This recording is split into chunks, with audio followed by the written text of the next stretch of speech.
Well, these people started 2 years ago. That's the best. Good. How are you? Good. How are you?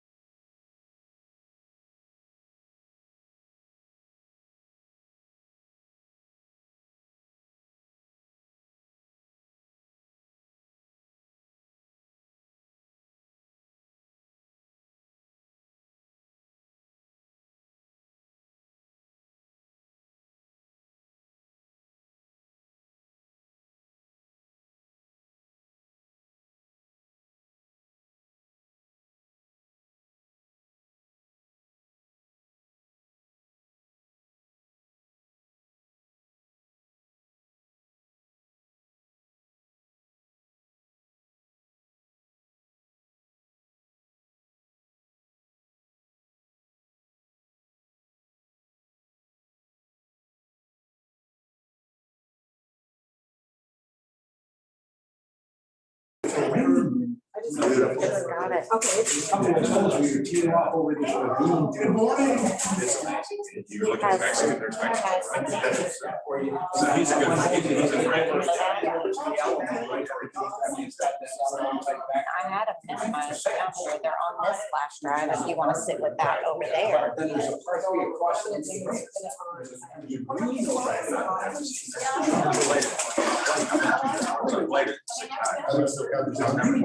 But I don't know why it's minimized. I don't understand that.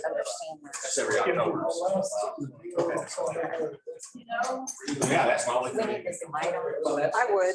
Let's just put it. I'll never go back to where I went. I'll never go through that. It's not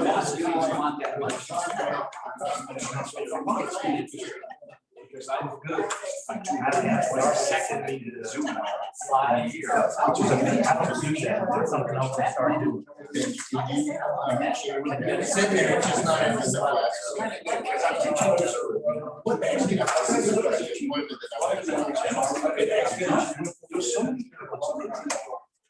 I really need to get MRE. Yes, I mean, but they're not hearing. I think there was. What I wanted to Is there anyone on there yet? No.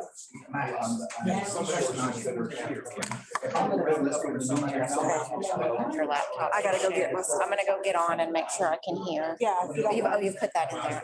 Yeah, I did. Okay. At the buyer sign. It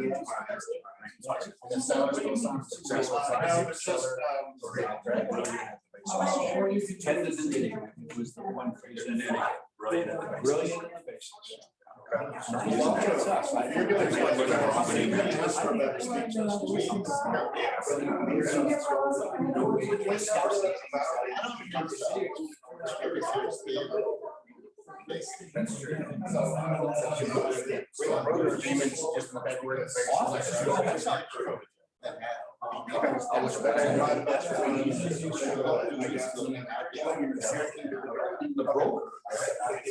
Yeah. There's no. Energy's up here. Yes, yes.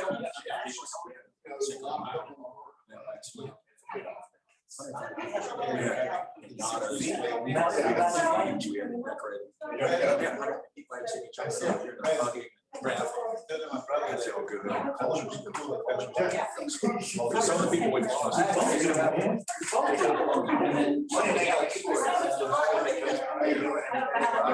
if somebody calls them. So that was also, we need to make those calls. All right, so I'm gonna send you, I've got my, I'm not gonna say I lost my listing notes, but I got all my other, I'm gonna send you for the balance. I'll just send me. Hey, Mike. So are we set up or what? We're good. Did you ask you for it? I did it.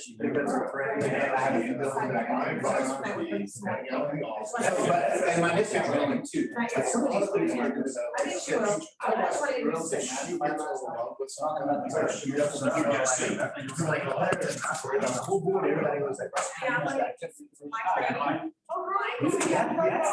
Everybody was doing this. That's all real estate mastermind. Facebook. It's just one of those, but it's not got a lead through. And I just wanted to go in there and like, the reason we are being looked at like this because you're literally saying, this is how we expect ourselves. I told you you were just in my office. I'm hearing. It's unusual to have a profile walk around. Other companies are doing. That's I very moved involved. this in front. I moved this. Is that okay? Yes. Is that where you want the lighting, right? Yep. You and I can still see. Yes.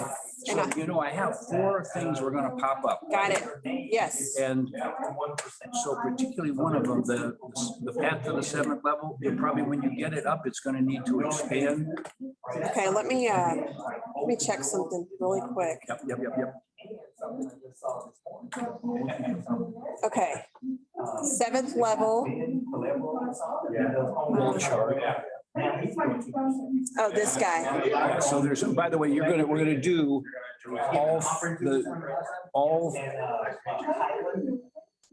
1, 2, 3, 4 of the PDFs. Okay, so we have the key pages of Shift, Yes, the key pages of MREA. good, okay. Then Magic comes, that's your PowerPoint. No, dump that one. That was last time. Okay, High Performance Buyer Specialist, Yes, and then the MREA Path to 7th Level Wall Charts. yep. And we need the PowerPoint, right? Or is that already up there? It's on there, but I'll go ahead and move it out here. Because we're not, I mean, the thing is, we're not driving it off of the thumb drive, are we? Correct, correct. We're driving it off the computer. Let me turn this, just shut Yeah, this okay, guy. yep. Thank you for being here. Yeah, I had a 9 o'clock recruit, so I joined, Huh? I had a 9 o'clock recruit, so I invited her to join us this morning. Oh, yeah, great. She's sitting here too. For their stakeholders, right? And they're like, look, Okay, on top of the building. So, well, so. this There we go. is one plan Beautiful. And let me just make sure I power that up. Every home, they've got all right. 15 people lined up to buy that home. So as they think about it, they're like, why? When people are coming to us on their own, we gotta wait. Here we go. I'm surprised they're paying us more because they can sell it out, right? I mean, there's 2 ways to look at it. Part of it is like, let's not.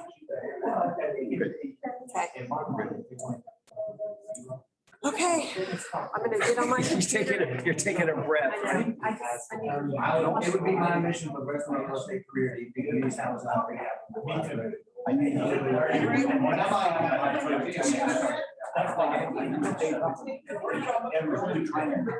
Work it out. Okay, I'll take a check. It's lean. I mean, again, I'm not gonna go away.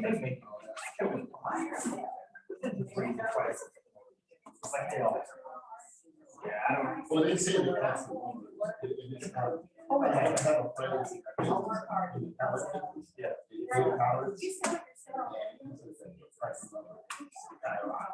It takes, I read yesterday, in 2020, that same amount of wood to buy to build 10 houses, you can build 2.5 homes. I saw but anyway, 2020, you build the same amount of price for wood, 10 houses this year. When you put it in that perspective, I figured it out. I've seen it around for 3,100.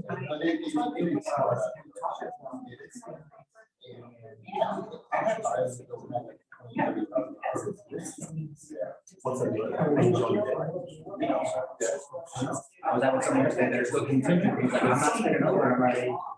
They were gonna buy 2 years ago, and I literally, I go, guys, I'm not your guy. Don't shoot the message. I'm ready. But we get ready. This is a great session. And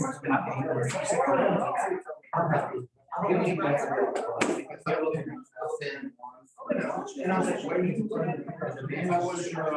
I want to help you, but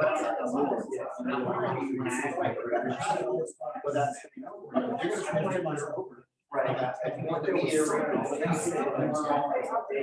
but I'm saying, so like, they're offering 2%. I showed one house that they were out here. Yeah. And the buyer, they were offering 2% of the buyer commission on that. Absolutely.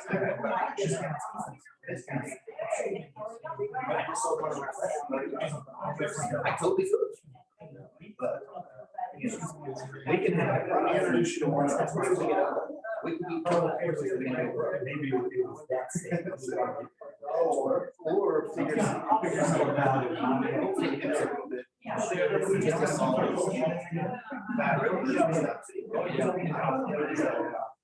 I mean, I'd like to get some of that. It's like, okay, what are you gonna do? You can put me in our should do. Are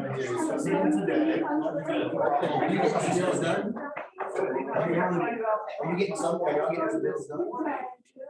No, that's not a buyer witness. Are you brand new?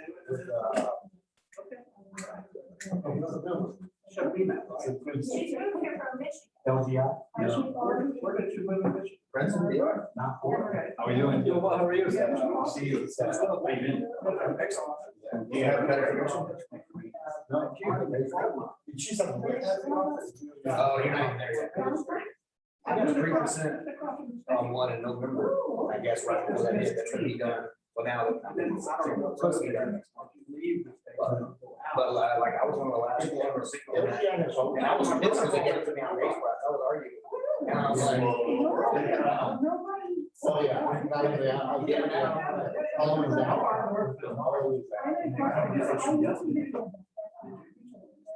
This is, there's one way. First it stumps. Now, really good. It's going to be. So even some of those people that are on the list, they're not going to have anything delivered. I know my new build's in a while. Every time they turn around, they got to do inspection. So we're with clients that are looking at new things, all the more reasons. And then they're locked into that for next year. That's a bigger issue. Yeah, I'm starting to look down and a little bit more than this one. And they're not going the first day, the first weekend. In all these things. Look, I get to sit with this. The power table, there it is, right there, man. They're welcome. I think we should limit the amount of power at one table. Okay. We should limit it.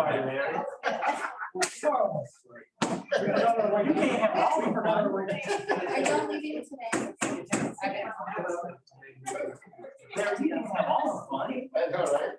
That's if you have the white line.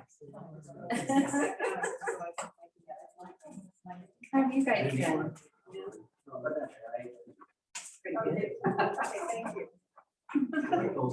Trying to every day. What? You have white pants? That's awesome. I did. Dave would not, my Dave would not look good.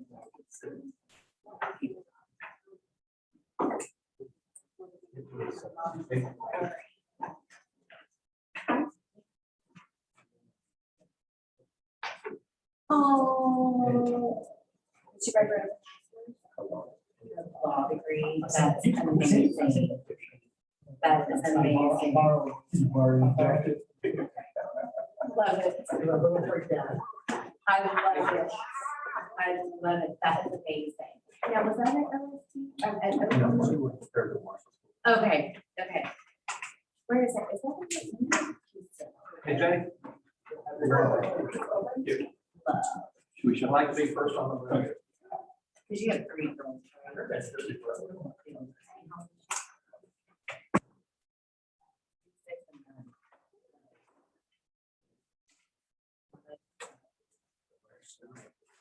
So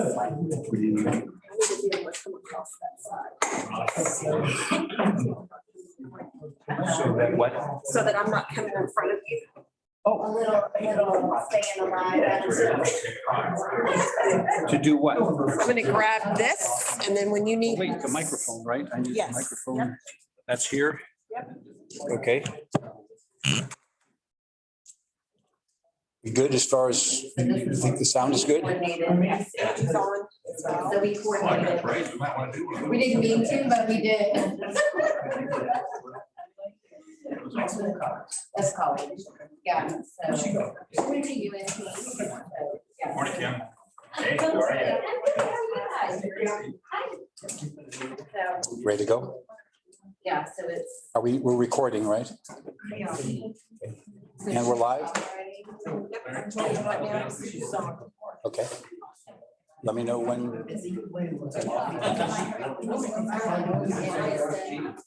All right, good morning. Good morning.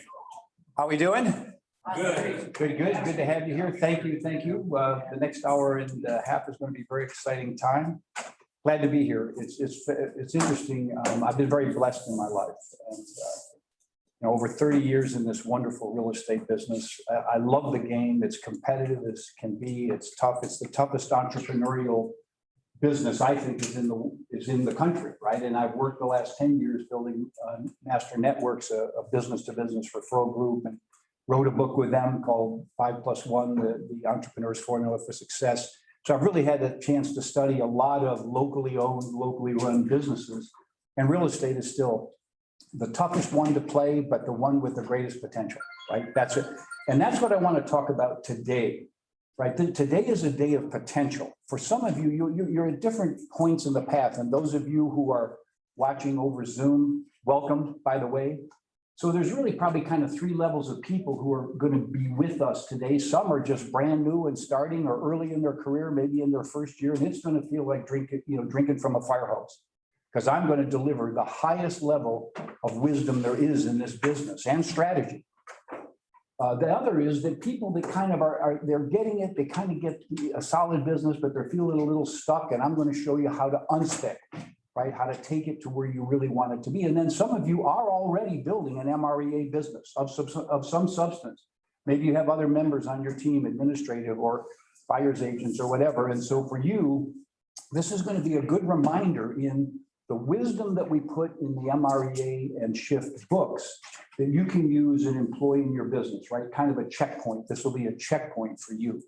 So all three levels, that's it. Remember that to me in this real estate business, the toughest part of the business is the first 12 transactions.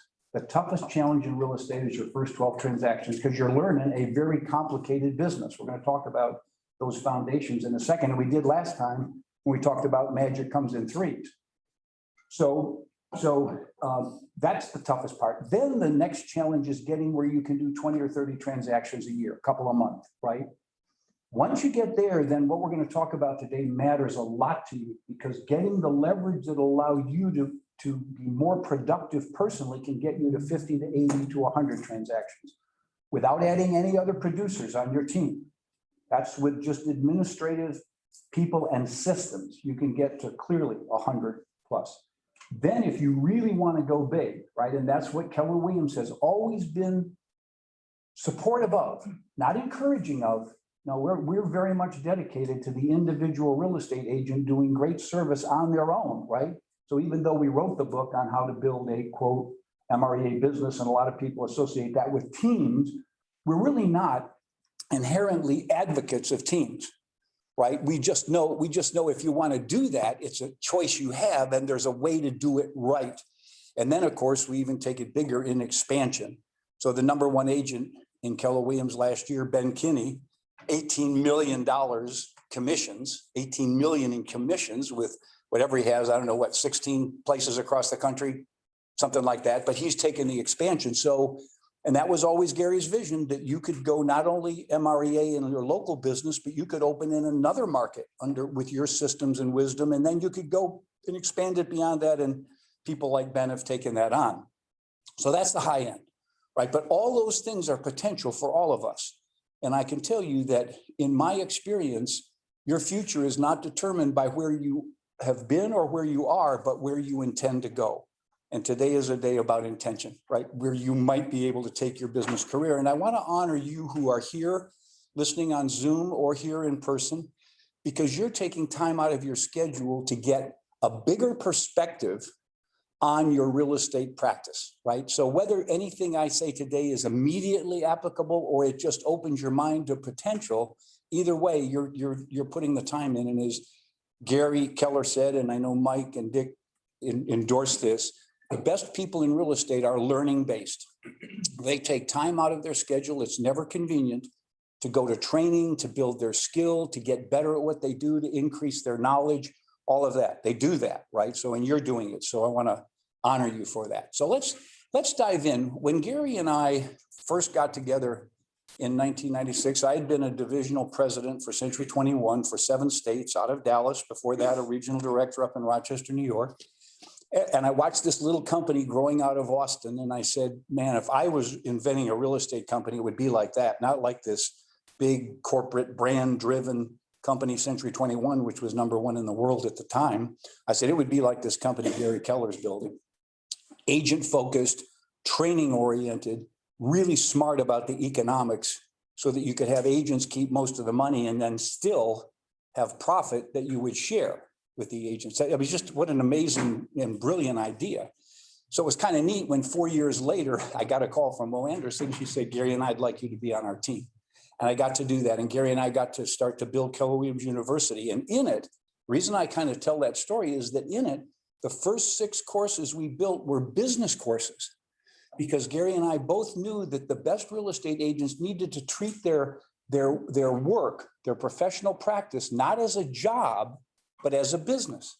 And if you treated it like a business, you would take a different look at what it was, how to run it, how big you could make it, right? It was a different cut at the time. Now, today, it's kind of like, I guess it's maybe just accepted knowledge, but at the time, that was cutting edge. So we started building a university. First 6 courses were business courses for agents, not for brokers, although they attended, but it was for agents.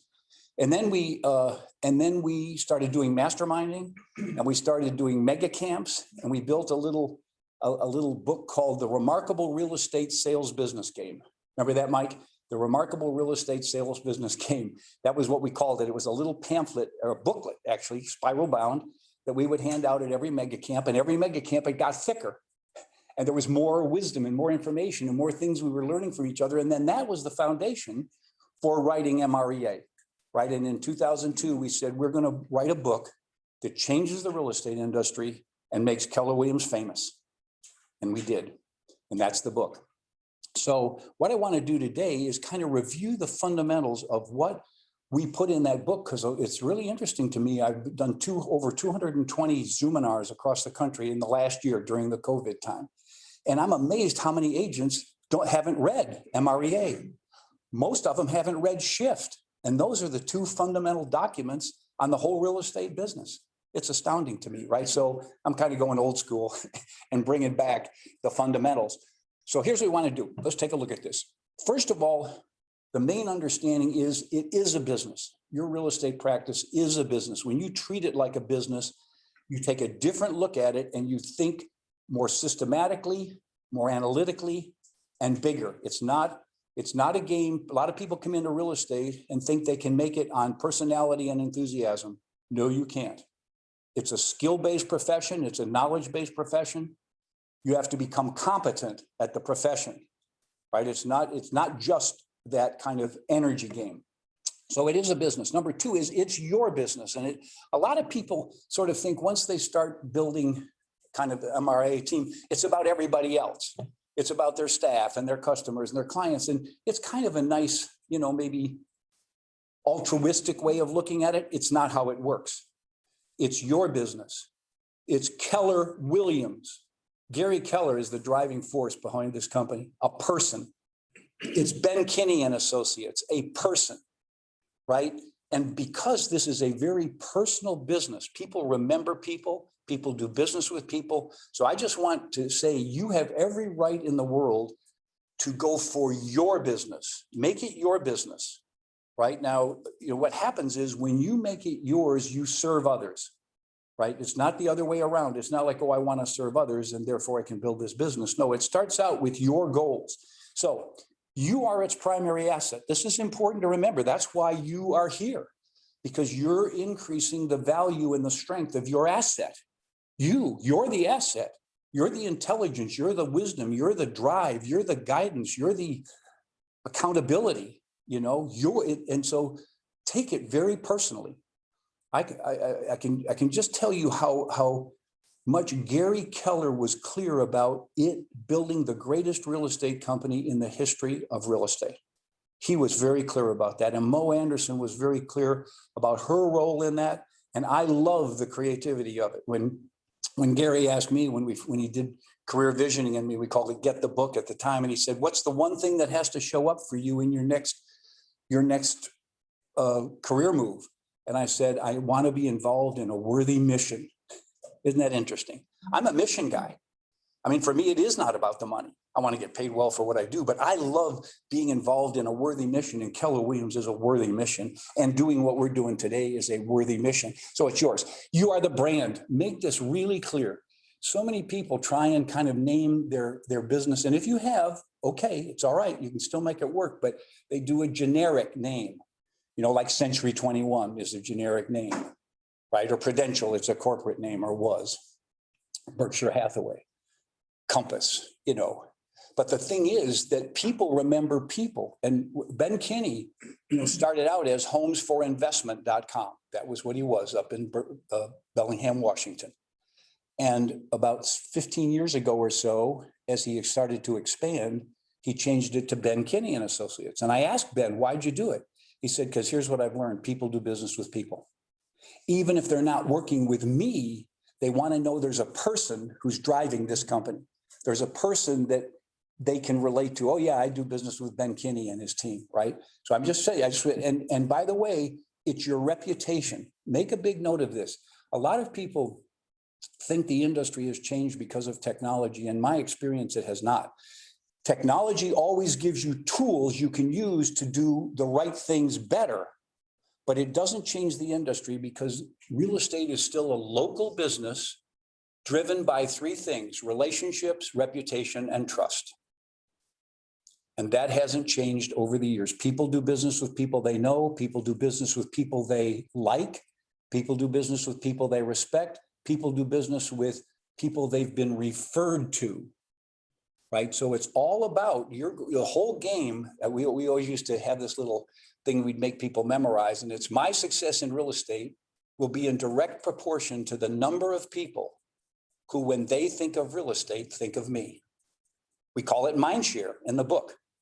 In MREA, we call it mind share. You want to be in everyone's realtor slot, right? One of two names in their realtor slot. And so that's your game. That's the game of being the brand with the reputation. And it's all built on trust, by the way.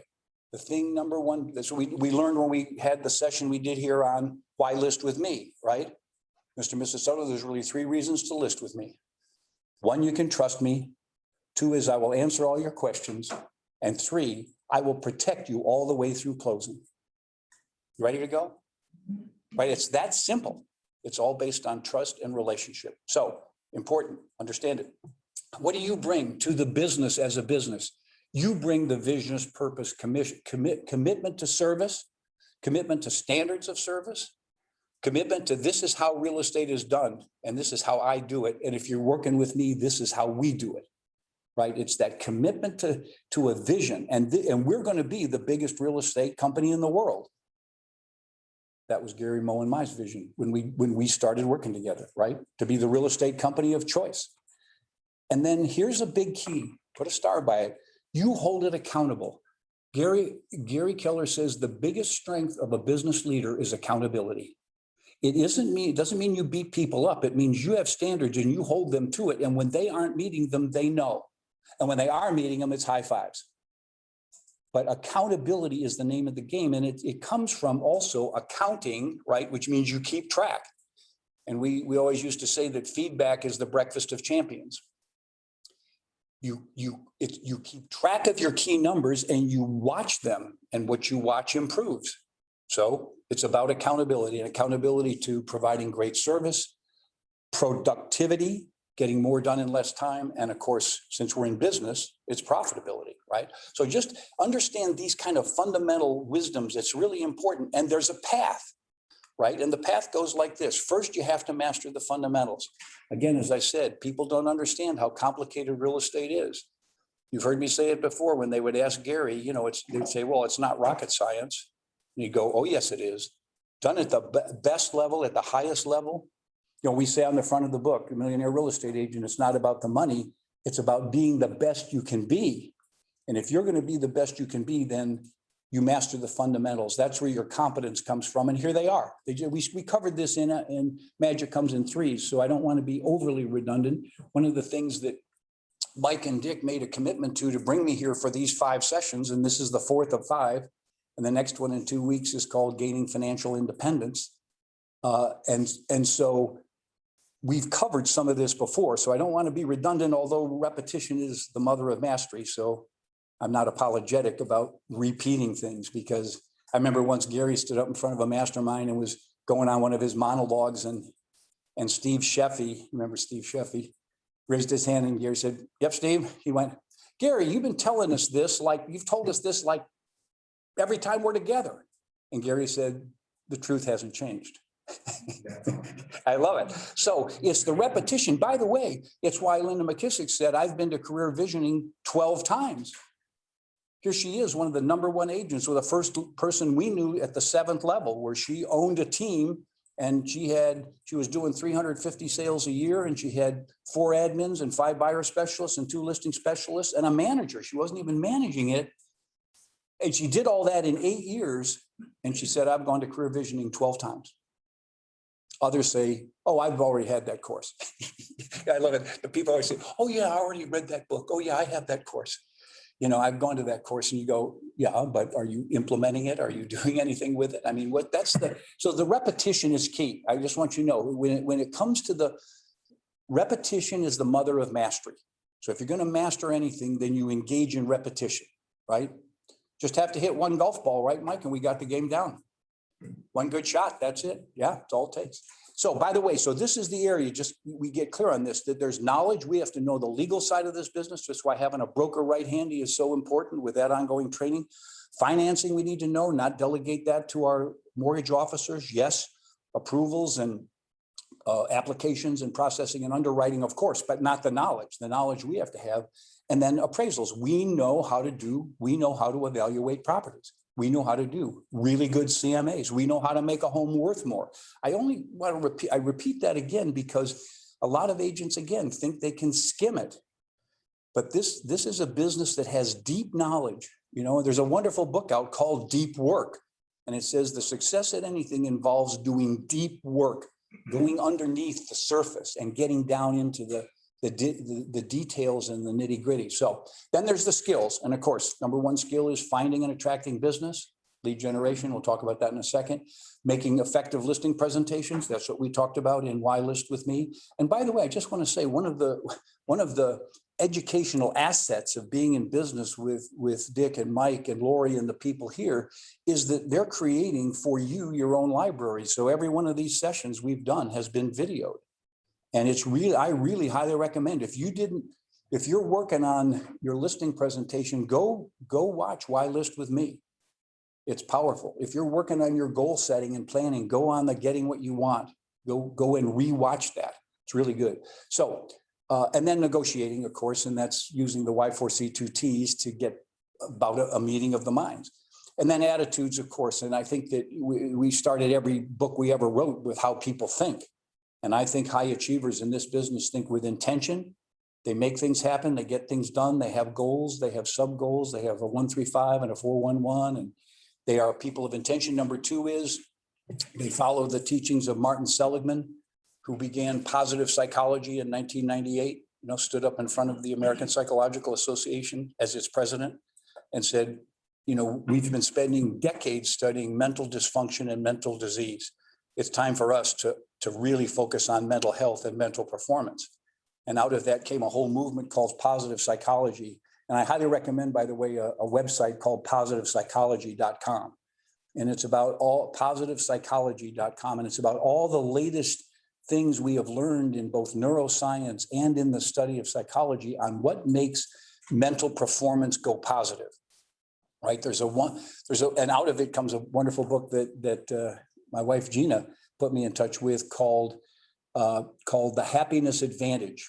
And it's by Sean, S-H-A-W-N, Achor, A-C-H-O-R. And in it, he shows from a neuroscience point of view that it isn't success that leads to happiness, it's happiness that leads to success. So if you build a happiness function or foundation in your life where it's positive and you're hanging out with positive people and you're with a market center like this with positive energy and you come to classes like this, the more you build positivity and that kind of fundamental attitude of gratitude and happiness underneath everything, that leads to success, right? That power of success. So that's what Martin Seligman said in Optimism. Yeah, come on up. We got plenty of seats up here. There you go. Come on up. We got.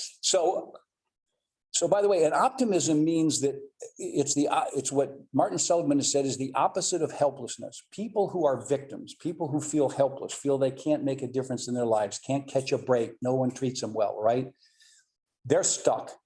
But people who are optimists believe they can make a difference. It may not be easy and it may be struggles and they still meet challenges and they're not Pollyannas, but they believe that they can make a difference in things. They have control, basically. And that's what an optimist believes they have control.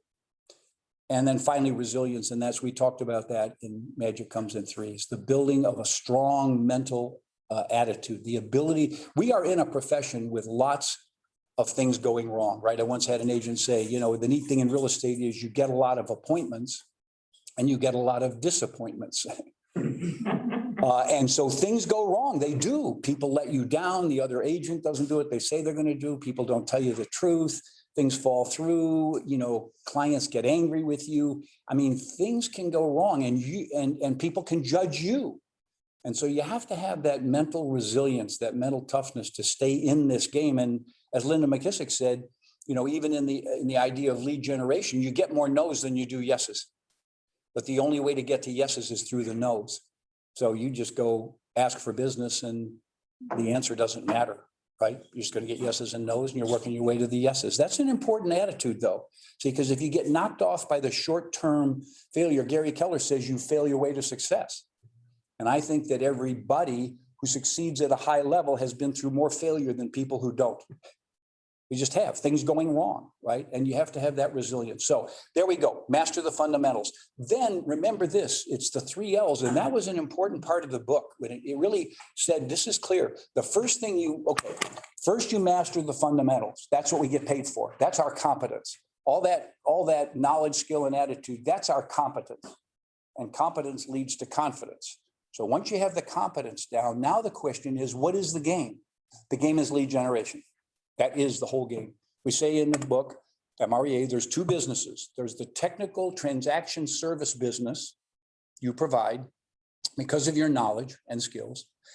And there's the skill of getting the opportunity to do that, which is all about lead generation. So you cannot take your real estate career high without mastering lead generation.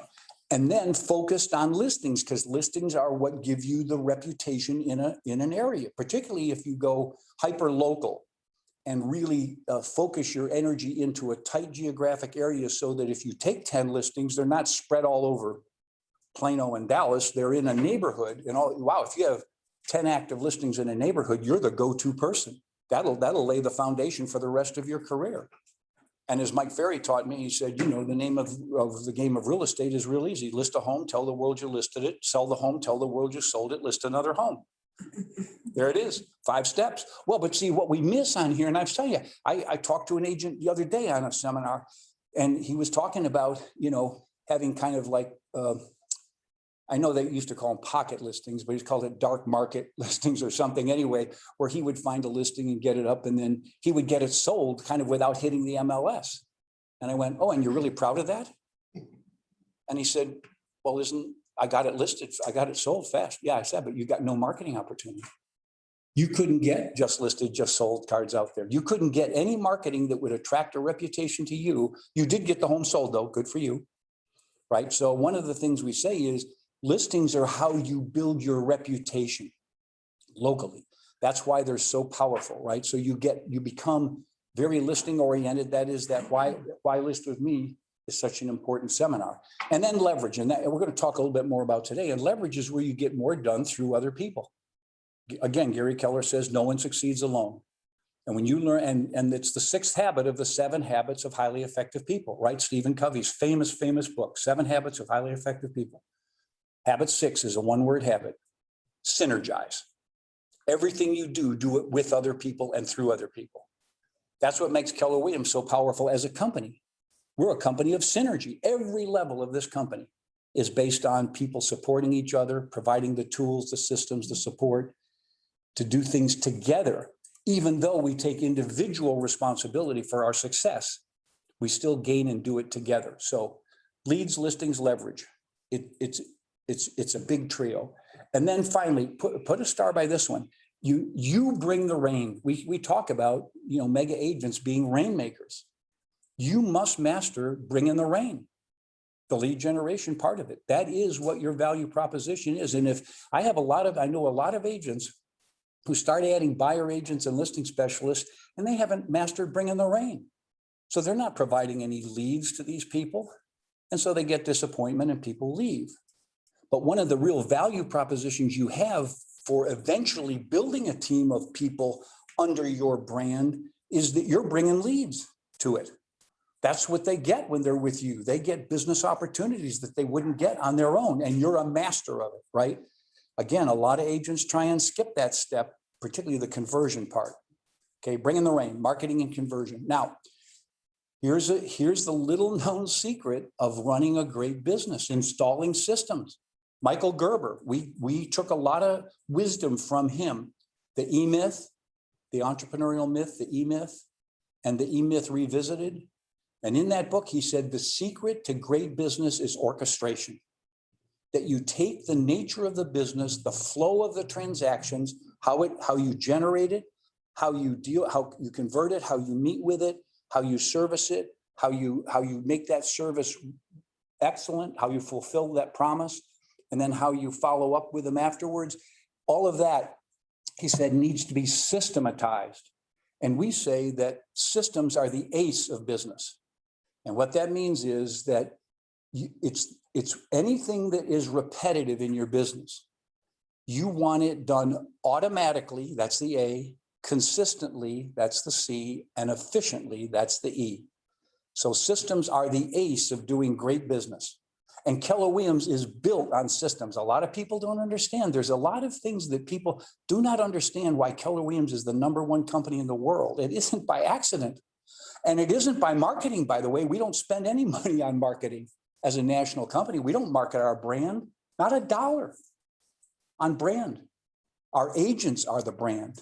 Our agents with their local reputation and their sign. And yes, we have a logo, and yes, we have a look, and yes, we create consumer awareness, but we don't do it by advertising and marketing. We let our agents do the, but here's the thing. What makes Keller Williams so good? 8 systems.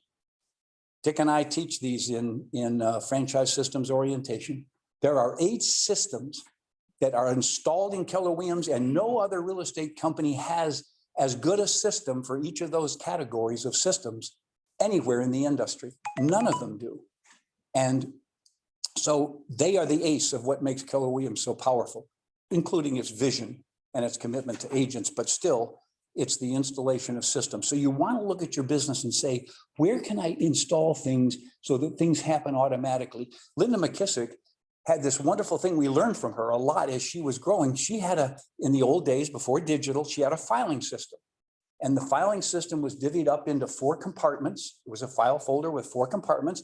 And everything about the transaction was in the same place in every folder, right? The original contract, any original communications, any ongoing things, any CMA, any, it was all. So she said, I could, as the leader of the team, and if there was an issue that came up with one of our sellers, I could grab that folder, and in 5 minutes, I was a master of that transaction.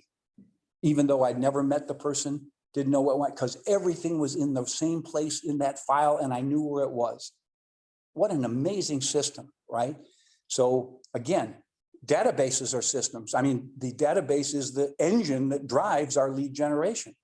So it's a system. Now, if we don't use it well, we talked about that in the Magic Comes in Threes. We talked about the capture, connect, and convert, the 3 steps of using your database. So install the systems, and then you take it big. Now you in other words, Gary likes to say no limits. There are no limits. And by the way, we're proving it. I mean, we have more agents in the top 1,000 in the country than any other company by far. And we have some that are just like Ben Kinney and others that are just at an astounding level of size and production. Why? Because as a company, we think there's no ceiling. And Gary doesn't think just because we're number one in the world that's a ceiling either. He sees us doubling our market share in the next 3 to 4 years. So the point is, it's thinking big. That's important. It's important to take that time to say, where could my business go? I mean, that's really the question. Where could my business go? How big could I take it? What would be the benefits? See, that's a lot of people think, well, that adds a lot of confusion in your life. No, it doesn't. It adds leverage in your life. Top agents with mega teams have a much easier lifestyle than those of us trying to do it all ourselves. Much easier lifestyle. They have people that go do things, right? They have people to ask to take care of things. They have people that can answer the phone so they don't have to be available all the time. It's amazing what leverage does for you. It's amazing what it does. We'll talk about it in a second. So, by the way, there's a business mindset, and we covered this in Getting What You Want. So I'm going to hit this real lightly, but it is really clear that this is how business people think. One is they know what they want and they know why they want it. They know what they want out of their real estate career, out of their real estate business. They know what they want in the way of income, what they want in the way of lifestyle, satisfaction, and they know why they want it, what the payoffs are, right? We say your big why, but under that, we have a little pyramid diagram that says, well, you want to know all your whys, right? What you want to have, what you want to be, what you want to do, all those things. And then maybe at the top of it is a big one, a big why, or maybe that evolves over time, but you know what you want and why you want it. You know how you're going to get it, which is what MREA is about. MREA is the path, and the training and all of the education in Keller Williams around that is the how you do it. Here's how you get there, right? It's all there. It's all there. And then you know when you're going to do it. And again, I want to remind you, Gary Keller believes that the most important thing in time management is time blocking. That you set aside regular times in your schedule to do those things that are most important to you. Number one is your vacations. You put those on your calendar first. Time with your family, number 2. Time for your own physical health and well-being, number 3. Number 4, lead generation. Number 5, personal development and training. Getting better at your game, right? Getting good game, right? And then the rest is just the rest. But you time block it. And, you know, one of the great illustrations, again, I think I may have mentioned this before, but I just want to be clear maybe I did this when we were Getting What You Want, but people would ask us, how did you guys, you only had 8,000 or 9,000 agents in the company. You only had 70, 80 offices. And you only had 20, 25 national staff members in 2002 when you decided to write this book. How did you and Gary and Jay write the best-selling book in the history of real estate, right? 1.5 million, not billion, quite. We wanted billion, but yeah, 1.5 million copies sold, still number 1 on Amazon.com. How did you write that book while you were doing all these other things? You guys had other jobs that you were doing, which was true. And the answer to them was Tuesdays with Gary, right? Every Tuesday afternoon from 1 to 4, we worked on the book. That was it. Nothing else interrupted that. 1 to 4, Tuesday afternoon, we worked on the book. 10 months later, we'd written a bestseller. Now, that's what time blocking can do for you. It's amazing. One of the things we say, and this is a good thing to write down, if you're depending on where you are, and that is you are only 3 hours a day and 2 years away from a millionaire real estate agent database. 3 hours a day and 2 years away from a millionaire's real estate database. And that's what we put in the book, how to build that database to the level of what a millionaire's database would look like, and then do the 8x8 and the 33 touch in order to reap the business from that database. But that's what it takes, you know, and that's, we have a formula for that. So, you know, when you're going to do it, then you have a tracking system. And remember these 2 concepts. What gets measured gets done. What gets tracked improves. What gets measured gets done. That is, when you put numbers on things, they get done. And what you track, that is, look at it on a regular basis, it improves. What you track improves. And, you know, it's like Well, okay, I'll give you a good example of that later. So having a tracking system is really important for not just keeping track of your growth, but encouraging it, basically energizing it. And then you have an action plan, of course, and that's the 411. Everything in any entrepreneurial business comes down to having a set of actions, an action plan.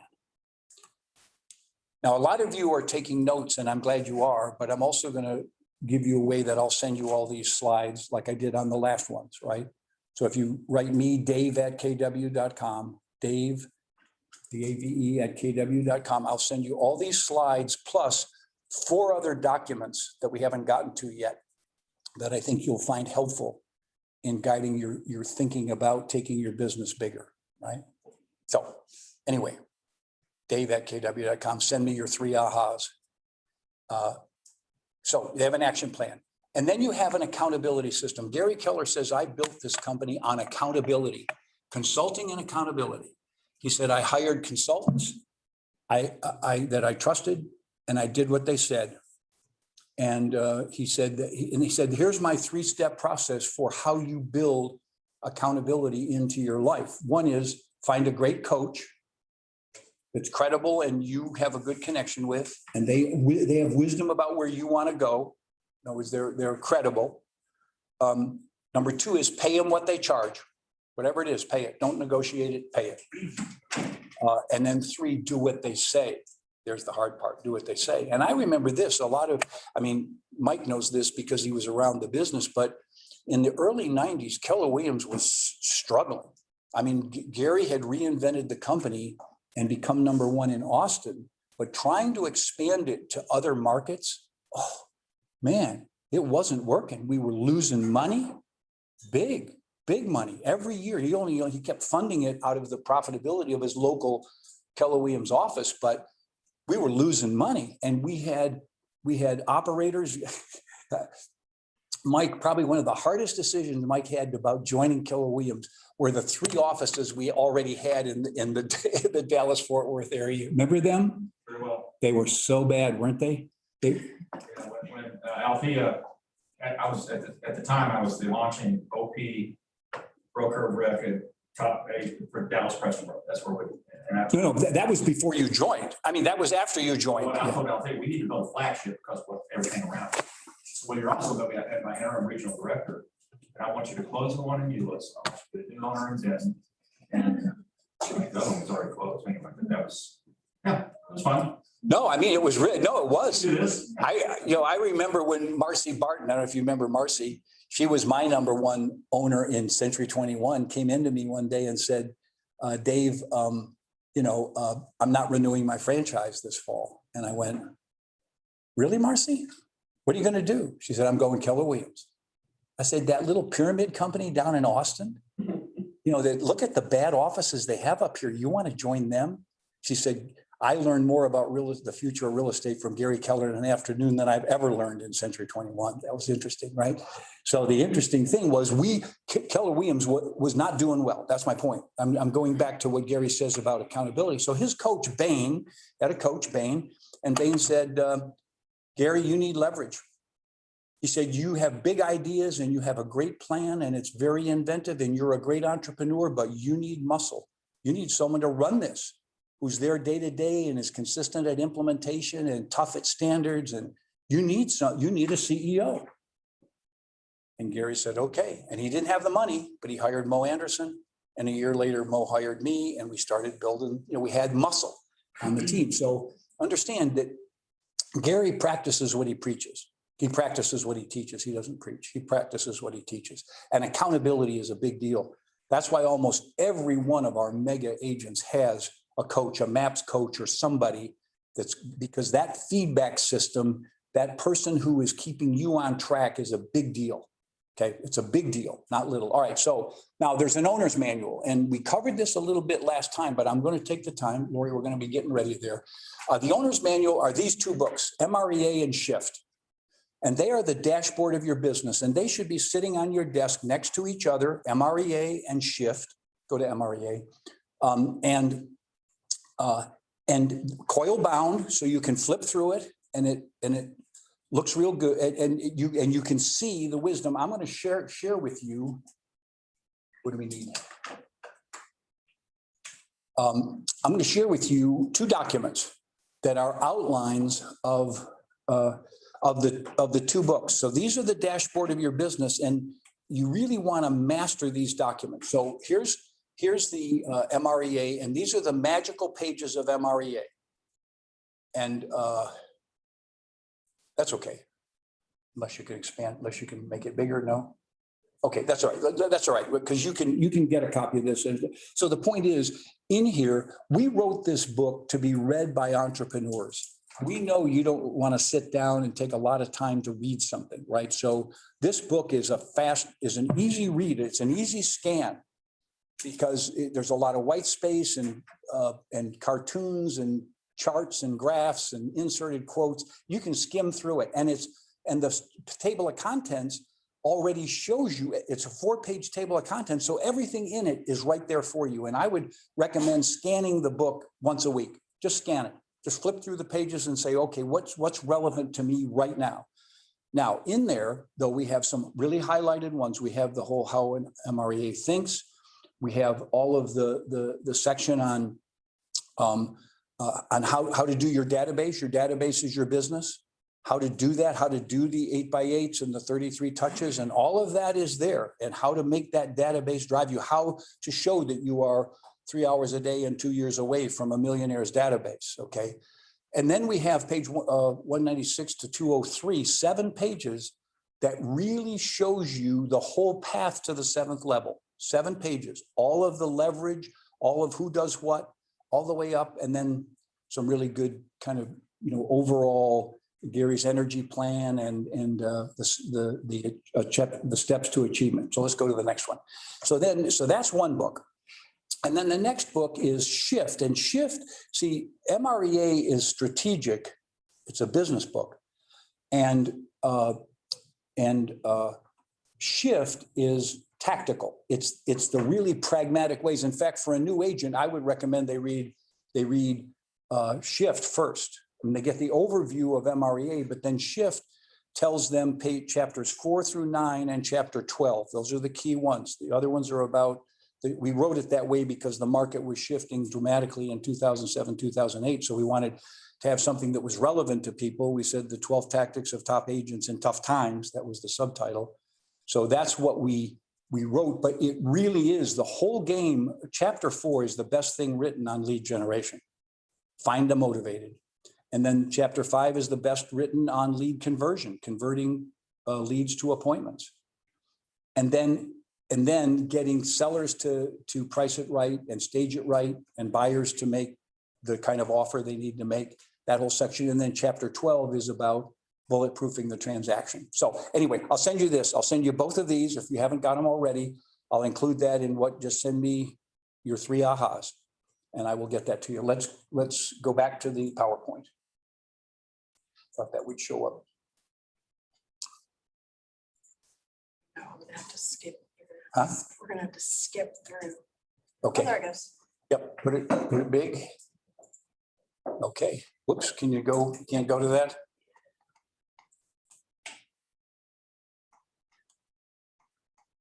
I'll do it. Okay. I guess I won't leave this ever again. Okay, so MREA is strategic. It's important to understand that those 2 books are really worth absorbing, right? That Shift is tactical, and the game is both a strategic game we play and a tactical game we play. And they both matter, because one gives you the big picture of what's important. The other is how to do it. The tactical one is how to do it. So that's why I say that chapter 4 on lead generation is the best thing written on offer response marketing, how to build your marketing program into one where people call you, right? So it's really important. Know the key pages, review them, because that is how you build yourself as the asset. You are the knowledgeable person in your business. You know real estate, you know the fundamentals. You have the skill, the knowledge, skills, and attitudes. You know the path, you know the strategic path, MREA, and you know the tactical skills it takes to do it, right? And you can teach others. See, one of the things to remember about mastery is the reason you are mastering this at the level you are is so you can teach others.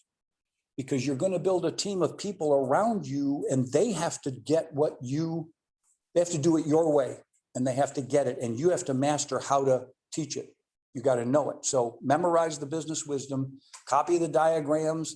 Page 122 of MREA is a one-page thing that you could blow up and make a poster of above your desk. And it shows you the 4 fundamental models, the economic model, the lead generation model, the budget model, and the organizational model of MREA all on one page.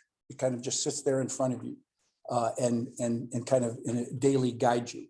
Now, there are steps to follow. Now, this is an important one because there's 3 sets of skills to learn as you grow your business, and they're unique and different, one from another, okay? First, it's I do it, then it's we do it, then it's they do it, right? That is a very important step because each one is a different look at what your role is. I do it is about productivity. We do it is about teamwork, and they do it is about accountability. In other words, that's you first. I do it. I get so good at being productive. I can take listings. I'm like Mike Mendoza. You know, I remember, and I may have told this story to you last time, but I want to share it. Mike Mendoza, right? And I interviewed him for MREA. He's highlighted in the back of the book from Ahwatukee, Arizona. And I said, so Mike, last year, how many listings did you take? He said 162. I went, well, I don't mean your whole team. I mean, just how many did you personally take? 162. I took 162. Oh, okay. And how many of those sold? 158. 158 sold. Okay, that's good. Well, so you probably don't work with buyers anymore, huh? Oh, are you kidding me? Buyers are great. They're easy. They're easy money. Oh, I work with buyers all the time. I said, well, how many buyers did you put under contract in a home? 51.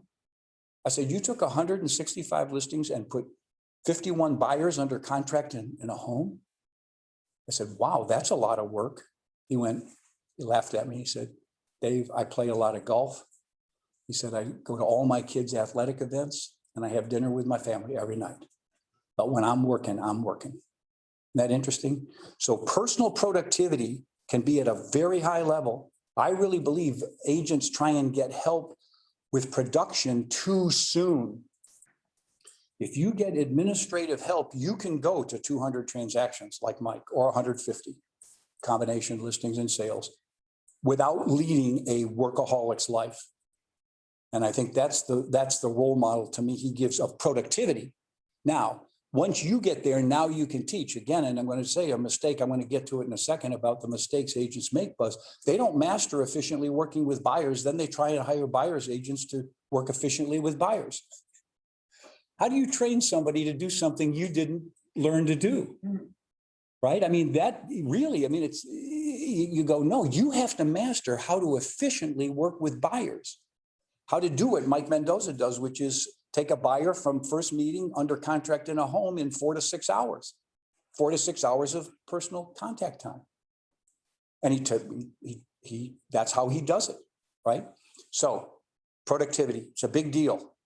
Gary Keller said the whole future of business is based on productivity. Who can get more done with the people, with less people, right? Who can get more done? Teamwork, number 2, that is having good job descriptions and having people work effectively together under your influence, right? So that's where you're there and you're getting people to back each other up and feel good as a team. We're going to talk about that toward the end. And then when the 3rd level, the 7th level is accountability. That's where you're not in the game every day. That's where somebody else is running it for you. That's the Linda McKissick, right? 4 admins, 5 buyer specialists, 2 listing specialists, and a manager. And she's spending maybe 5 hours a week overseeing the business. That's what Gary does.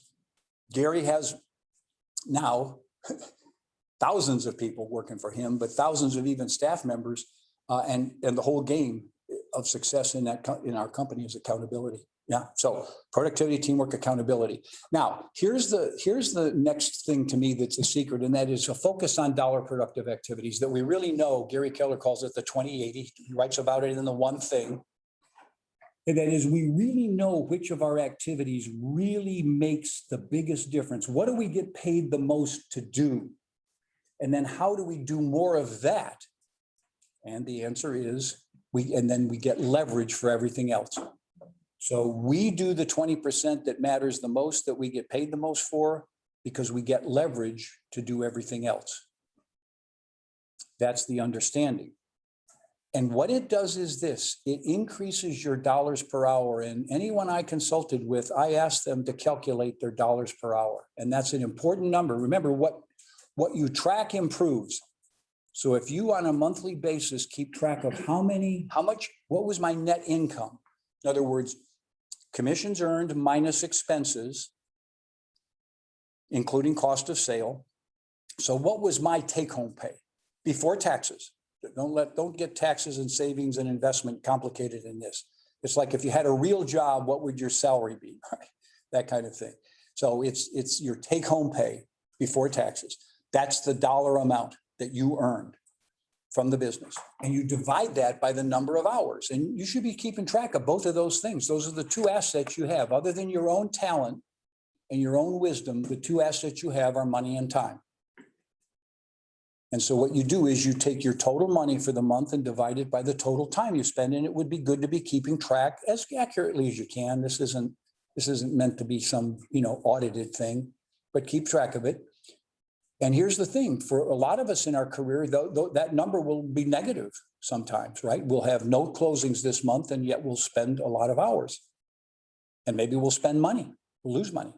So my, my dollars per hour last month might be minus $15 an hour. I'm really doing well. But here's the thing to remember, what you track improves. So tracking it when it's negative is very important. It's like Mo Anderson got hired by Gary as CEO, but she and her husband, Richard, had lost almost $1 million in the economic crash of Oklahoma, the oil and the real estate and the savings and loans in the late 80s. They went upside down, but they didn't declare bankruptcy, but they owed $900,000 or so. And when Gary said to her, I want you to track your net worth, she said, well, Gary, but it's really negative. And he went, track it. On a monthly basis, track it. And it will, so she did. And I remember her coming to me, one day, hey, Dave, I only owe $500,000. My net worth is minus $500,000. That she said, my net worth is only minus $100,000. And I remember we had a big celebration the day her net worth went to zero. It was like, whoo. And now she's a multimillionaire. See, that's important to understand. Now she's a multimillionaire, but she tracked it when it was negative. So track your key numbers, profitability, dollars per hour, even when they're not good numbers, because you'll feel good about the improvement. That's the key. And you can do this. We can get complicated. You can do this once you've done a year of this. Then you can do it on a rolling annual average. You can look at the last year and say, okay, over the last year, my dollars per hour was, and now you replace last January with this January, and now this February, you replace last February with this February, and you have what we call an annual rolling average. That's for most production numbers. By the way, write this down for yourself. For most production tracking, an annual rolling average is the best number to keep. Because one of the things that a rolling annual average, because what used to depress agents was they would come to the end of the year and then they would start at zero, right? They say, okay, last year I did 6 million in sales. And then, okay, how are you doing this year? Well, I haven't closed any yet, right? So if you keep it on an annual rolling basis, then that number goes up more like the stock market, right? You watch it go up. You replace this. If this January was better than last January, well, that annual number has gone up. Does that make sense to everyone? I mean, it really, it's a great number to track, your annual rolling average on either profitability or dollars per hour. But what you track improves. Now, here's what happens in my experience, because I've coached agents on this. Most top producers are making $30 to $50 an hour. Most top producers without leverage are making $30 to $50 an hour. I'm just telling you, it's it. They put in 60 hours a week and maybe they're making $90,000, net pre-tax. They're making like, what a good plumber would make. I'm not putting that down. I'm just saying they're an artisan. Now, when you get leverage where you're working on the dollar productive things, you can get up to in the hundreds. Now your time is worth $200, $300, $400 an hour for your time because you've got leverage. But when you get to the Linda McKissick level, the 7th level, now you can go up into thousands of dollars. I mean, so here she was working 5 hours a week, 40 weeks a year, making $400,000 from her team. That's over $2,000 an hour for her time. So that's where this can go. That's where this, and imagine what Gary Keller's dollars per hour are. Hard to imagine. Okay. But by the way, there was a time when it was low. So here we go. And then here's the other lesson to me: persist, go for the long game, right? There's an interesting balance in entrepreneurial work, particularly like the one we're in, real estate. And it's the balance between urgency and patience. And you want to have urgency of attacking what needs to be done today and patient about the outcome. In other words, you give it all the energy and power and you add to your database, you do your 10-5, 15-5, you do your 3 hours of lead generation, you keep track of your numbers and then the results will take care of themselves. Don't get discouraged early because the startup of any business is the most challenging. We said that earlier. So persist, play the long game. When we looked at the people who we highlighted in the back of the MREA, the 24 people who we highlighted, it on average took them 17 years to get to $1 million of revenue, not of net. Some got to net, but even to, it took them 17 years. And you could see the curve and it started low and it ramped up. Then it went big fast. That's what's interesting. When you get to that back end, the power curve, we call it. Once you get to the back end, it increases faster because you have leverage and you have the capacity to do a lot more faster. Okay, so here are the steps to follow. Now, here are the $7 productive activities. These are the ones we get. There's actually 4 fundamental ones we get paid a lot for, and then 3 more that are important that sometimes people don't realize. And they go like this. Number 1 is lead generation and lead follow-up. Those are the 2 most dollar productive activities. Anything we do to ask for business, prospecting, or to find it and retract it, marketing, is number 1 dollar productive. Lead follow-up, converting that to appointments, is number 2. Craig Proctor, who was the number 1 Remax agent for years in Canada and does a lot of training, said to me once, he said, Dave, I always gave an hour a day to lead follow-up. He said, I wouldn't delegate that to my team, a little bit of it, but not much of it. Most of it, I did the lead follow-up because I'm better than anyone else at converting a lead into doing business with us. I know my value proposition. I'm enthusiastic about it. I know why they would, and I'm good at searching what their needs are. And I'm the one that's going to get them set up to an appointment. And then I'll hand that appointment off to one of my staff. But he said, you can't delegate lead conversion easily. And I know a lot of agents. They delegate all their lead conversion to their buyer's agents and listing specialists, and they're terrible at it. And they get very frustrated spending all this money on lead generation and not having it converted. Well, one is they haven't done it, and they haven't done it efficiently, and they haven't learned how to train someone else to do it. So those are the big 2. Here are the other 2 and these, you put a line under these 4. If you were spending all your time doing this, you would be in that several hundred thousand, in the $100 an hour range, 2, 3, 4, 500 an hour. So that is listing appointments, obviously, meeting with people for the purpose of either listing their contract or giving a buyer rep presentation, and then negotiating offers. And that's the one you can't control. You have to be available when time is of the essence and you're negotiating a close. You got to be available. You're like the major league outfielder who makes it their all game with nothing to do, and all of a sudden a ball's hit and they better go sprint after it and catch it, right? You've just got to be ready to respond. That's the reactive part of our business. And then here's 3 others that are really important, and we need to set aside time for them. Market research, knowing the marketplace, inventory, current inventory, pricing, what's going on with trends. We're advising our sellers about that. We're advising buyers about that. It's what brings credibility to our listing presentation. And then strategic and skill building, our own abilities, mastering our listing presentation, mastering asking for business, mastering our training of our staff, mastering accountability, mastering career visioning, all these things where we're building our biggest asset, which is us. That's important. And we said in Magic Comes in Threes, we said a third of our time should be in this category. Actually, combination of knowledge and skill building. And then finally, number 7 is it is efficient to work with buyers. If you're like Mike Mendoza and you can get a buyer from a first appointment under contract in 4 to 6 hours, that's good. We know the standard for top producers in Keller Williams is 10 to 12 hours. I want to write that down. You can take a buyer from first meeting under contract in a home in 10 to 12 hours of face-to-face time. Okay, that's the standard. You know, we did the research and again, it was top producers. It wasn't just any, you know, we're not talking just any agent. This is the top people, proven top producers, 10 to 12 hours, but the really good ones do it in 4 to 6, like Mike Mendoza, right? And they have very structured listing appointments and they guide people to make purchases without looking at many homes. In Mike's case, it was typically between 4 and 8 homes. That would be max. Usually it was 4.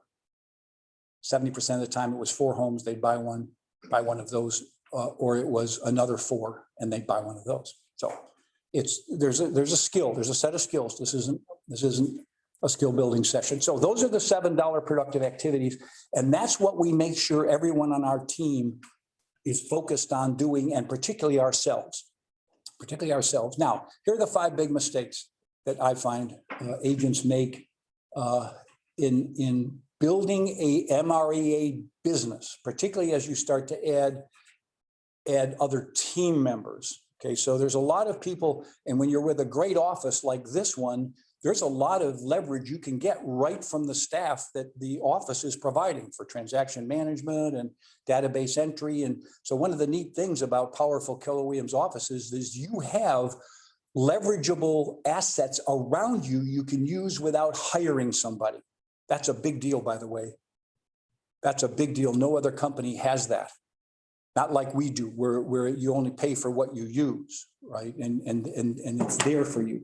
So that's a big deal. So that's a kind of a first step of leverage. But the 5 big mistakes, here's number 1, underappreciating administrative staff. The key to building a great business is administrative staff, and they bring 3 things to it. One is they bring stability, because they're installing your systems and they're there every day and they're available to call people, you know, for people to call, and they are building stability. Number 2 is they're freeing up your time because you don't have to have your phone locked in all the time on other people, and you can be doing dollar productive activities and know that if an urgent thing comes up, they'll let you know, but otherwise they'll take care of it. So they are gatekeepers. That's what that's called. That's a big function for your productivity. And the third thing is they increase customer service because they're the ones who are talking to the customers about the clients, about their listing and what's happening with their listing and any feedback from showings and where we are in the move toward closing. All of that is they're doing that communication on a consistent basis. So actually, in many ways, a client may call your office and would rather talk to them than you because they're the ones who are managing the transaction. And I'll tell you who we learned this from. I wanted to get you clear. You know, our role models, we studied this book. This book is not the wisdom of Dave and Gary with the help of Jay. This is not that. This is our analysis of the wisdom we gained from thousands of agents we interviewed and talked with. And it's the best of practice from that research. So in a sense, this book is a compilation of thousands of the best agents and their wisdom. Okay, from Russell Shaw, here's his team doing 350 to 400 transactions a year, 8 admins, 2 buyer specialists, 1.5 listing specialists. That's the team. 8 admins. His listing specialist takes 400 listings a year, does no lead generation. What's he do? He goes on his email, sees his 3 appointments that are set up for tomorrow, set up by whom? The administrative staff. They're doing all the follow-up. They're setting appointments. They're getting out the no hassle listing materials. And so he comes in and picks up his 3 packets. What's in the 3 packets? 3 listing packages. A full CMA already done on the property, a listing agreement already filled out except for the price. All the tax records and the promotional materials personalized to them from the Russell Shaw team. All that's already done. Who did it? The administrative people, of course. Right? So now this quote listing specialist goes out, has his 3 appointments in the day, makes his presentation, gets the listing agreement signed, agrees on a price, takes some photos and measurements, brings it back. And what does he do with it? Hands it to the transaction coordinator. How much more contact does he have with the seller? None, unless a question comes up, right? Buyer specialist, same thing. They go out, they show homes, they get them under contract, they bring the contract and they give it to the admin, and then they're on working their pipeline of buyer leads. I mean, active buyer people to get them under contract in a home. So all this is being done by his administrative team. And guess what? 4 of them are licensed brokers. 4 of his administrative people are licensed brokers. 2 of them ran their own companies. That's the kind of quality you can get when you understand the power of an administrative team, right? And of course, his lead generation. I mean, he's a master lead generator because he uses radio and TV marketing, but he's really mastered that. So he is a rainmaker. There's no question. Russell's a rainmaker, but he probably hasn't been with a seller in 15 years, and he probably hasn't been with a buyer in 25 years. But he has a great team. So I just want to say that underappreciate, that is the place you go. That's why we say in the path to the 7th level, your first 2 hires are admin. First 2 hires are admin. Could be 3, because they are adding to your productivity. So therefore, that's the most profitable time of your business. When you have administrative staff and you are doing most of the production, that's your most profitable time. Okay, number 2, they don't build a team of specialists. See, one of the value propositions of an MRAA team is we have somebody who's really good at every aspect of the business. We have transaction coordinators, we have closers and contract and inspection negotiators. We have people who are specialized in working with buyers, people who are really good at getting listings. Those are 2 different sets of skills, by the way. Being a great listing agent and being a great buyer agent, total different set of skills. And yet in the business, you know, I can see agent after agent wanting their people to do both. And they're just screwing up their productivity, and they're screwing up the value proposition of the team because they don't have a specialist working on that. See, anyway, I'm just saying, so you don't build a team of specialists. That is the game. And you'll see why later. I'm going to show you a system later of why that's so important. And they don't go to the job of making sure that they're hiring motivated, learning-based, service-focused people. They'll hire anyone who will work at their split. And they don't get quality. And unless you commit to hiring quality on your team, I had my regional director in Century 21 when I was a district manager, had a great phrase. He said, "You can't carve rotten wood." He was a little bit cynical. It's a little bit cynical, but you know what? You can't. If somebody isn't motivated and learning based and desiring to do really well and want to please you, I'm sorry, you can train them all day long. You can hold their hand all day long, and they'll be nothing but a pain. And they will drain your productivity, by the way. And that's the one reason you want good people on your team, because if you don't have them, they drain your productivity and they make your life unpleasant. And that's why a lot of people are averse to building a team, because they've either had some early experience or they've seen others, how complicated it was to try and, get, unmotivated people to do things. So make sure you do it. And the other, I'm not going to have you put it up there, but I have really focused on this idea of productive buyer specialists, because I think it's one of the biggest issues agents face in building their team, and so I have a 2-page document, which I will send to you, dave@kw.com, your 3 ahas, and it's called High Performance Buyer Specialists. And the 1 page of it says, here are the here is what their strategy is, and then here are the 16 things they do on a weekly and monthly basis to be productive. So it's a whole page on how to be productive. And then the flip side of it is 16 reasons they should be in business with you. And I have a audio thing that it's Dave's message to a buyer specialist. And I say, by the way, there's two wonderful opportunities in the real estate business. Number one is to be a mega agent and build a team. But that's hard, that's difficult and takes a lot of liability, right? And responsibility. The second thing is to be a buyer agent on that team. That's the second best, because you now can do what you love to do. They're taking care of all the headaches. They're taking care of all the lead generation. They're taking care of the administrative work. You can just have the joy of working with buyers and have evenings free or whatever time, however you work your time, and make a lot of take home pay. Right. And if I'm hiring someone, I just want to be clear. I'm going to say, and this is a wisdom. I learned this from Gary. Your presentation to a buyer's agent should be this: on my team, you will make more take home pay with less hassle than any other place in the real estate business. Hear that? I look right in the eye and say, you will make more take home pay on my team in my systems than anywhere else in the real estate business. Oh yeah, but you only have a 40% split. I can get a 60% or 70% over this other team. You want a split? I thought you wanted take home pay. You want a split? I can send you to somebody who probably pay you 80 or 90% split. But on my 40% split, you will make more take home pay in the same amount of time than anywhere else in the real estate business. Is that ring? Is that on? So why? I want to get this clear in your mind. Why? Because I'll tell you what, agents stumble over this all the time. They get caught up in the split thing. You have a system. What's that? It's because you have a system.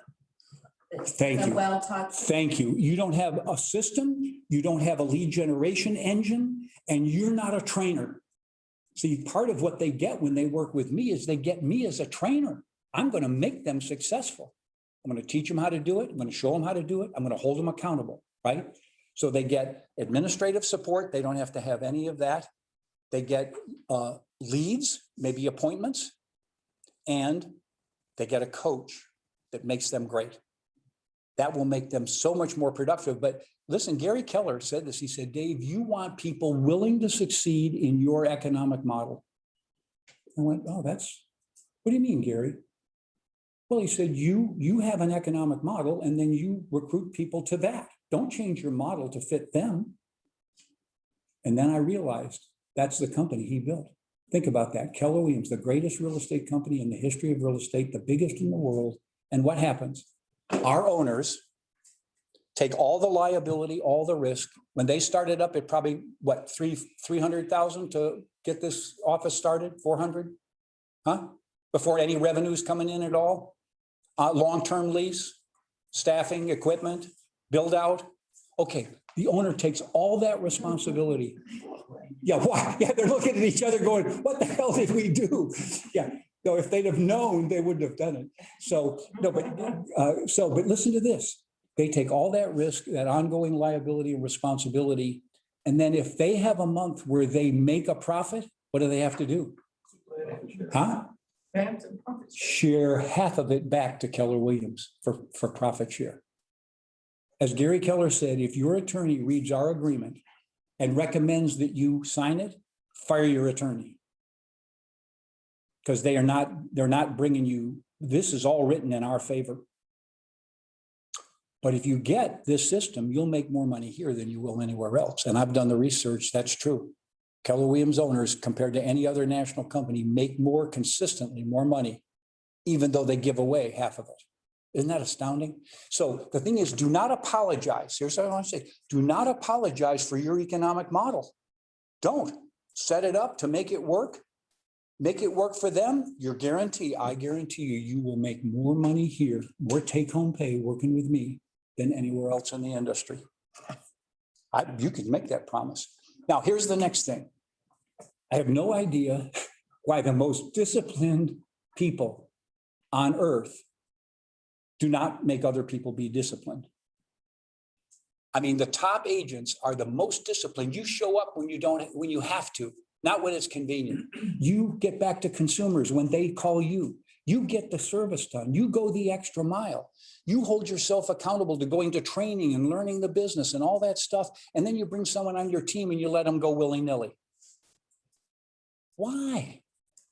Gary Keller says the way you manage people is you micromanage them until they've earned the right to now show you they can do the job. And you say to them, by the way, when you work with me, you're going to feel like you're being micromanaged. I'm going to know what you do every day, all day long. Because my commitment is to your success.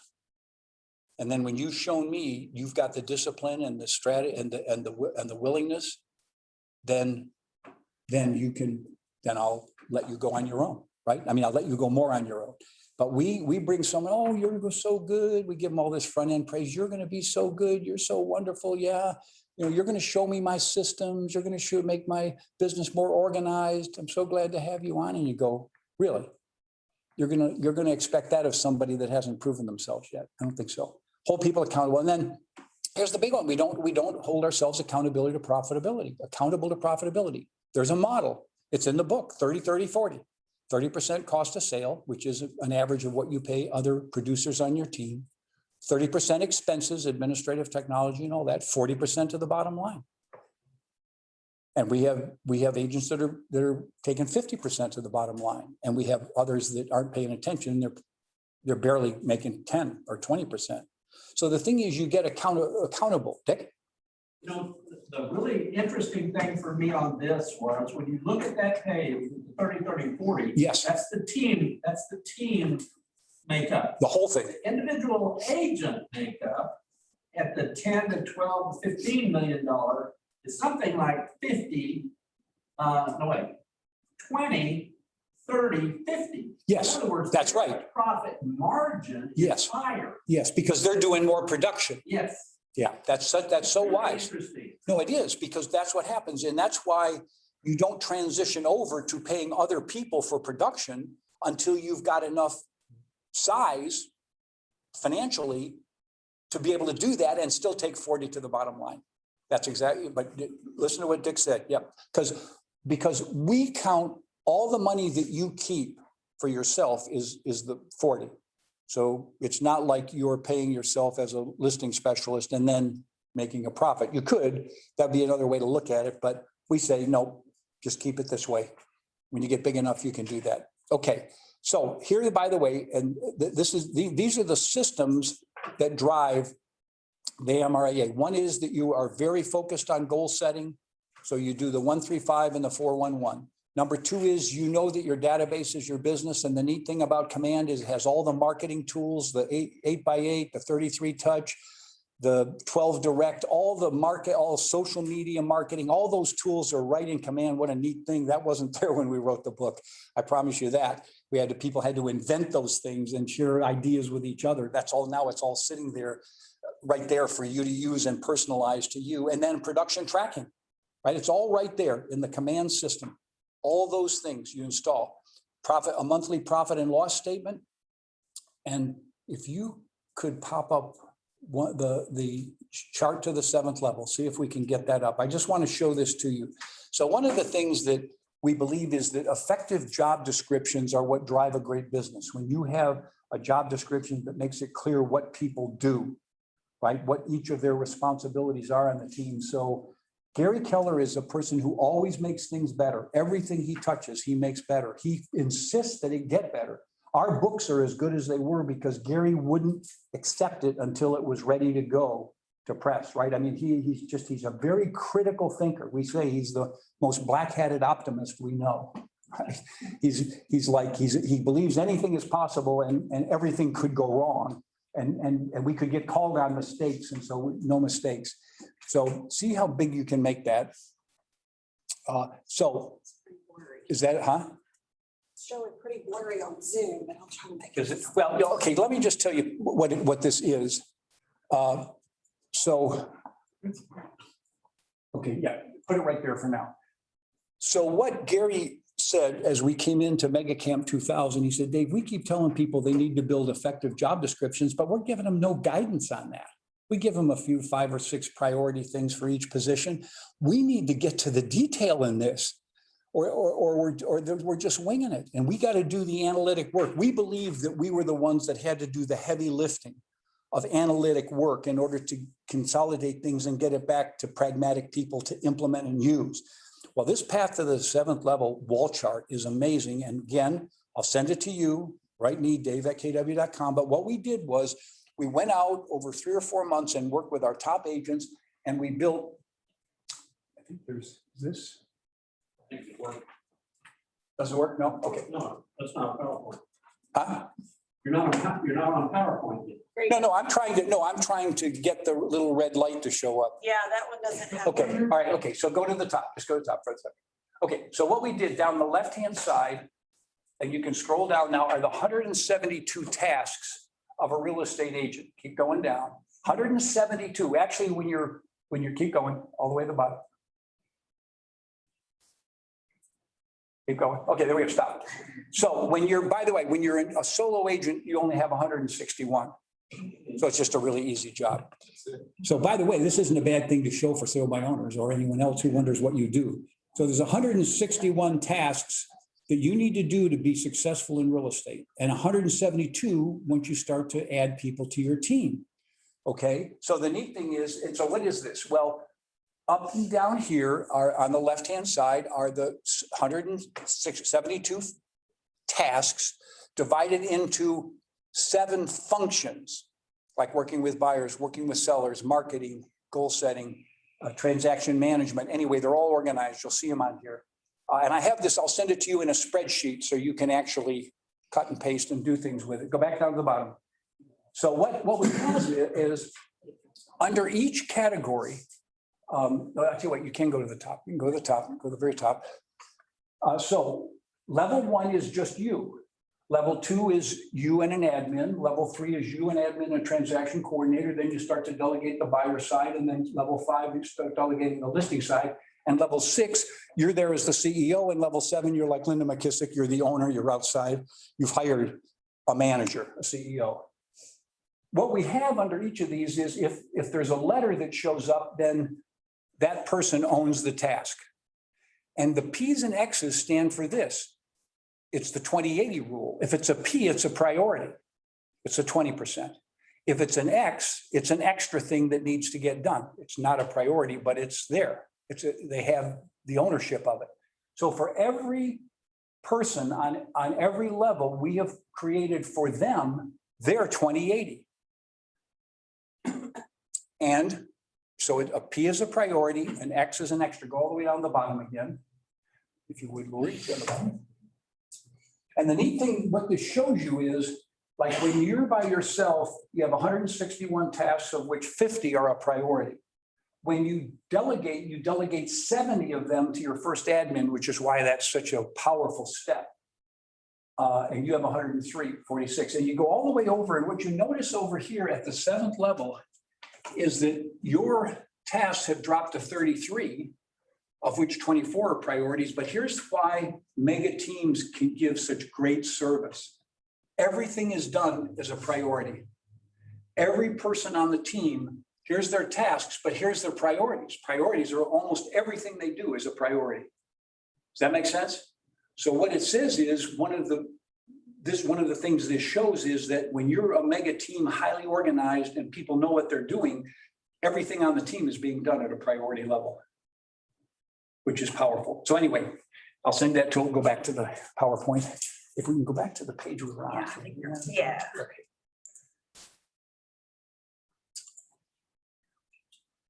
Huh? Yeah.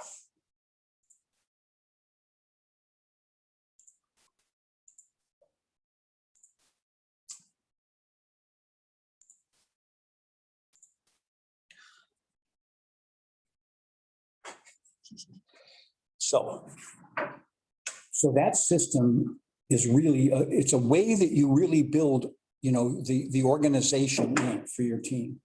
And keep going, keep going, keep going. No, no, no, no, no, no.